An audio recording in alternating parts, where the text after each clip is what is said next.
When people think about Huntsville, Alabama, they often think rockets, engineers, and the U.S. Space and Rocket Center.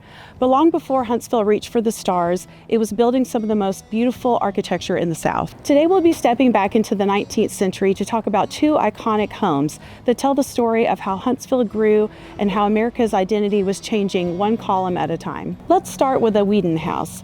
Built in 1819, the same year that Alabama became a state, this is Alabama's oldest house museum and one of the finest examples of Federal-style architecture that we have in Huntsville.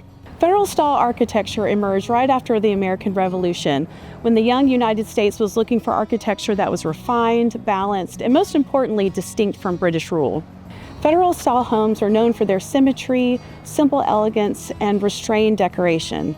At the Wheaton House, you'll notice a smooth and balanced facade with evenly spaced windows. And even though Federal-style architecture used decoration sparingly, one of the most distinct and stunning features is its elliptical leaded glass fan light.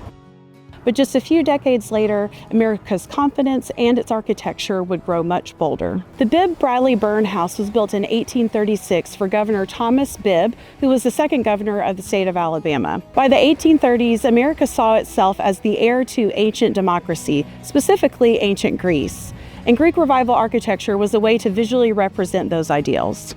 The Bibb House features tall columns, bold lines, and heavy proportions.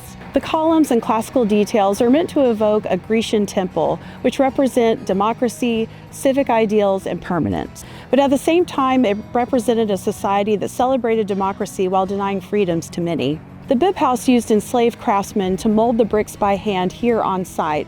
And when we think about celebrating Huntsville's historic homes, we also need to remember the stories of the people who physically built them. So the next time you walk through Huntsville's historic districts, look very closely. These homes aren't just beautiful, they're history lessons waiting to be learned.